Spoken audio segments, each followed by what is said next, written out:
Hi viewers, welcome to our channel. இன்றைக்கி நம்ம சேனலில் ரயில்வே சீரிஸ் சம்மந்தமான ஒரு வீடியோ தான் நம்ம பார்க்க போகிறோம். இந்த வீடியோ ரிசர்வ்டு பேசஞ்சருக்கும் சரி, அன்ரிசர்வ்டு பேசஞ்சருக்கும் சரி, முக்கியமாக ட்ரெயினுக்கு அன்ரிசர்வ் பண்ணியிருக்கோமே, நம்ம கடைசி ஒரு 15 மினிட்ஸ் போனால் போதும்னு நினைக்கிற பேசஞ்சருக்கும் சரி, எல்லாத்துக்குமே இந்த வீடியோ பொருந்தும். ஸோ இந்த வீடியோ வந்து ஃபுல்லாக பாருங்கள், ஸ்கிப் பண்ணாமல் பாருங்கள். மறக்காமல் நம்ம சேனலை சப்ஸ்கிரைப் பண்ணி பெல் பட்டன் ப்ரெஸ் பண்ணிக்கோங்க. வாங்க வீடியோக்குள்ளே போகலாம். விவர்ஸ், நான் ஆல்ரெடி சொன்னபடி தான், நீங்கள் கடைசி 1/4 மணி நேரத்தில் நீங்கள் ட்ரெயினை போய் நீங்கள் பிடிக்கலாம் அப்படின்னு ஒரு பிளான் இருந்தீங்கன்னா, கண்டிப்பாக இந்த வீடியோவை பார்த்ததுக்கப்புறம் உங்களோட பிளானை மாற்றிப்பீங்க. என்ன ஆக்சுவலாக நடந்தது அப்படிங்கிறத நான் சொல்கிறேன் பாருங்கள். ஸோ நம்மளோட ஆஃபீஸ் வந்து சாட்டர்டே சண்டே ஹாலிடே அப்படிங்கிறதுனால நான் சென்னையிலேருந்து கோயம்புத்தூர் போகிறதுக்காக சேரன் எக்ஸ்பிரஸ்க்கு அன்ரிசர்வ் டிக்கெட் எடுக்கிறதுக்காக சென்னை சென்ட்ரலில் லைனில் க்யூவில் நின்றுட்டு இருந்தேன். ஸோ இப்போ நம்ம அன்ரிசர்வ் டிக்கெட் எடுக்கிறதுக்கு மெயின் கேட்டில் பார்த்தீங்கன்னா, உங்களுக்கு வந்து மேலே வந்து ஒரு அரைவல் டிபார்ச்சரோட போர்டு ஒன்று ஓடிட்டே இருக்கும். சில நேரம் ஆடு ஓடும், சில நேரம் பார்த்தீங்கன்னா உங்களுக்கு அதில் ஹிந்தியில் ரன் ஆகும், இங்கிலீஷில் ரன் ஆகும், தமிழில் ரன் ஆகும். அதுக்கப்புறம் வந்து உங்களுக்கு டிபார்ச்சரோட தான் அதே போல் ரன் ஆகும். ஸோ அந்த மாதிரி வந்து எனக்கு ஒரு 10 மணிக்கு ட்ரெயின் அப்படிங்கும்போது நான் ஒரு 9:45 இல்லை 9:40 அந்த டைமில் வந்துட்டு நான் வந்து அங்கே டிக்கெட்டுக்காக நான் வந்து வெயிட் பண்ணிகிட்டு இருக்கும்போது அந்த போர்டை பார்த்தேன். ஸோ அப்போ பார்க்கும்போது எனக்கு ஒரு விஷயம் வந்து பெருசாக பட்டுது. என்னென்னா, அந்த மாதிரி நம்ம பண்ணுற தப்பு இதே மாதிரி ரிசர்வ் பேசஞ்சர் பண்ணால் என்ன ஆகிறது, இந்த மாதிரி கண்டிஷனில் இருக்கும்போது இவங்க சூழ்நிலை எப்படி இருக்கும், அது முக்கியமான ஒரு விஷயமா இருந்ததுன்னா அது எந்த மாதிரி ஒரு விளைவை ஏற்படுத்தும் அப்படிங்கிற மாதிரிலாம் எனக்கு வந்து தோணுச்சு. ஸோ அதோட தாக்கம் தான் இந்த வீடியோவை நான் உங்களுக்கு ப்ரெசென்ட் பண்ணுறேன். ஸோ இப்போ பார்த்தீங்கன்னா, நான் ஆல்ரெடி சொன்னபடி தான் இந்த ஒரு போர்டு வந்து நமக்கு மேலே வந்து ஒரு டிஸ்பிளேயில் டிவியில் ரன் ஆகிட்டு இருக்கும். ஸோ இதில் வந்து ஹிந்தி இருக்குது. இதில் வந்து நம்மளுக்கு பார்த்தீங்கன்னா ட்ரெயினோட நம்பர் கொடுப்பாங்க, ட்ரெயினோட நம்பரு நேம் வரும், என்ன டைமுக்கு கிளம்புதுன்னு வரும், அதுக்கப்புறம் என்ன பிளாட்ஃபார்முங்கிறது வரும். ஸோ இதில் வந்து நார்மலாக இப்போ நம்மளுக்கு ஓரளவுக்கு தெரிஞ்சவங்களுக்கு ஓகே, பட் தெரியாதவங்களுக்கு கொஞ்சம் கன்ஃபியூஷனாக தான் இருக்கும். அது இந்த பிக்சர் பாருங்கள், இதுவுமே வந்து ஓரளவுக்கு நமக்கு வந்து ஒரு கன்ஃபியூஷனை தான் தருது. ஏன்னா பிளாட்ஃபார்ம் அப்படிங்கிற இடத்துல நமக்கு வந்து எந்த நம்பரும் கொடுக்கல, ஆனால் ஒரே ஒரு இடத்துல மட்டும் பிஇஆர் அப்படின்னு கொடுத்துருக்குறாங்க. ஆனால் இந்த பிக்சரை பாருங்கள், நமக்கு கிளியராக புரியும்.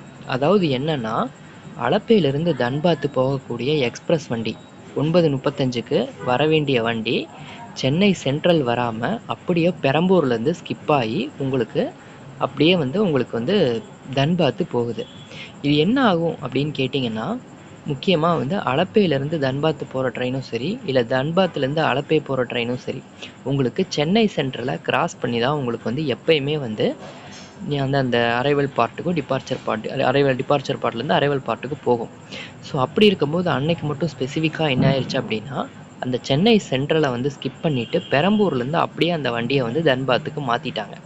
ஸோ இது என்ன ஆகும் அப்படின்னு கேட்டிங்கன்னா, இப்போ தன்பாத்து போகக்கூடிய பேசஞ்சர்ஸ் எல்லாருமே வந்துட்டு என்ன பண்ணுவாங்க, சென்னை சென்ட்ரலில் வெயிட் பண்ணுவாங்க. சிலருக்கு வந்து மொபைலில் என்ன தான் நோட்டிஃபிகேஷன் மெசேஜஸ் அது மாதிரி ஏதாவது வந்தாலும் சிலர் வந்து அலர்ட்டாக இருப்பாங்க. ஆனால் சிலரோட மைண்டு, முக்கியமாக மேக்ஸிமம் எல்லாரோட மைண்டுமே என்ன இருக்கும், நம்ம வந்து சென்னை சென்ட்ரலுக்கு இந்த ட்ரெயினுக்கு போய் ட்ரெயினை பிடிக்கணும் அப்படிங்கிற ஒரு மனநிலைமையில தான் இருப்போம். பட் இந்த மாதிரி நமக்கு ட்ரெயினை ஸ்கிப் ஆகி போகும்போது, இப்போ நீங்கள் சென்னை சென்ட்ரல்லேருந்து நீங்கள் கடைசி 1/4 மணி நேரம் 9:35க்கு அந்த ட்ரெயின் வந்து பெரம்பூருக்கு போகுது அப்படின்னு வைங்களேன். நீங்கள் வந்து ஒரு 9 மணி சுமாருக்கு ஒரு 9:15 சுமாருக்கு நீங்கள் வந்து ஒரு சென்னை சென்ட்ரலில் இருக்கீங்க அப்படின்னா, அடுத்த 20 நிமிஷத்துலேயோ இல்லை 1/4 மணி நேரத்துலேயோ உங்களுக்கு வந்து சென்னை ட்ரெயின் வந்து பெரம்பூர் கிராஸ் பண்ணி வந்துடும். நீங்கள் என்ன பண்ணுவீங்க, அந்த இருக்கிற அவசரத்தில் உங்களுக்கு எமர்ஜென்சி அலர்ட் ஆகிடுச்சுன்னா ஓகே, பட் அந்த டைமில் நீங்கள் வந்து ஒரு ஆட்டோவோ இல்லை கேபோ நீங்கள் ஏதாவது பிடிச்சி போகும்போது அந்த 10 நிமிஷ கேப்பில் நீங்கள் போய் அந்த ட்ரெயினை பிடிக்க முடியுமா அப்படிங்கிறது ஒரு பெரிய ஒரு கேள்விக்குறி. அப்படியே நீங்கள் பிடிக்க முடியும் அப்படின்னா கூட நீங்கள் அந்த டைமில் உங்களுக்கு செலவுகள் நீங்கள் யோசிச்சு பாருங்கள்.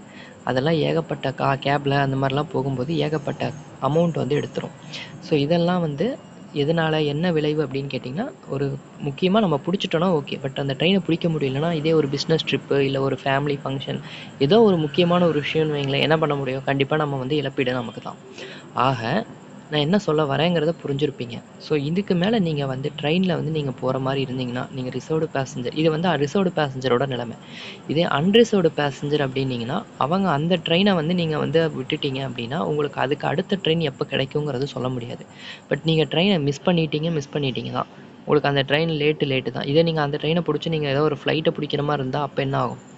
ஆக இனிமேல் நீங்கள் வந்து ட்ரெயினுக்கு நீங்கள் போகிற மாதிரி இருந்தீங்கன்னா, முடிஞ்ச அளவு ஒரு 1 மணி நேரத்துக்கு முன்னாடியே இந்த மாதிரி லாங்கில் போகிற ட்ரெயின், ரொம்ப லாங்கில் போகிற ட்ரெயின், இது மாதிரி ரொம்ப லாங்லேருந்து, அதாவது அளப்பேலேருந்து தன்பாத் பார்த்தீங்கன்னா ரொம்ப டியூரேஷன் அதிகம். ஸோ இந்த மாதிரி ட்ரெயின்லாம் கண்டிப்பாக வந்து டிலே அப்படிங்கிறது இருக்கும். சிக்னல் ப்ராப்ளம் இருக்கும்.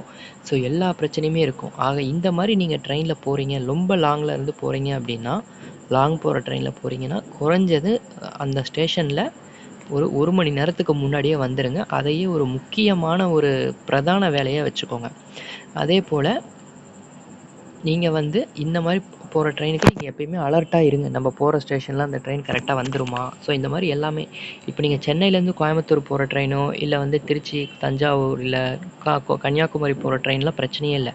நீங்கள் விட்டுட்டிங்கன்னா கூட பஸ்ஸில் போயிட முடியும். இது எல்லாமே ஓகே, ஏதோ ஒரு விதத்தில் அட்ஜஸ்ட் பண்ண முடியும். ஆனால் இந்த அலப்பை தன்பாத் மாதிரி ட்ரெயின்லாம் நீங்கள் மிஸ் பண்ணிட்டீங்கன்னா ரொம்பவே கஷ்டம். அது நீங்கள் சென்னையிலேருந்து பெரம்பூர் என்ன தான் ஸ்கிப் பண்ணி விட்டாலும், நீங்கள் வந்து அந்த சென்னை டு பெரம்பூர் போகிறதுக்கே வந்து குறைஞ்சது வந்து உங்களுக்கு ஒரு 1/2 அன் ஹவர் இருக்கிற டிராஃபிக்கில் ஆகும்.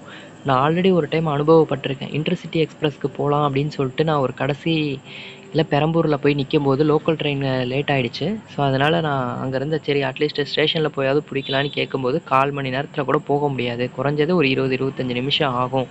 அதுக்கு ஆட்டோவுக்கு மட்டும் பார்த்திங்கன்னா சார்ஜஸ் 500 அந்த மாதிரிலாம் கேட்டாங்க. ஸோ இது எல்லாமே வந்து எதனால் ஒரு சின்ன சின்ன அலட்சியம், ஒரு அஜாக்கிரதையும். ஸோ இனிமேல் இந்த தவறை செய்ய வேண்டாம் அப்படிங்கிறது நம்ம சேனல் மூலிமா நான் கேட்டுக்கிறேன். ஸோ இந்த போல் நிறைய வீடியோ நம்ம சேனலில் இருக்குது. நான் வீடியோ பிடிச்சதுன்னா லைக் பண்ணுங்கள், ஷேர் பண்ணுங்கள், முடிஞ்ச அளவுக்கு நிறைய பேர்த்துக்கு பகிருங்க. நன்றி, வணக்கம்.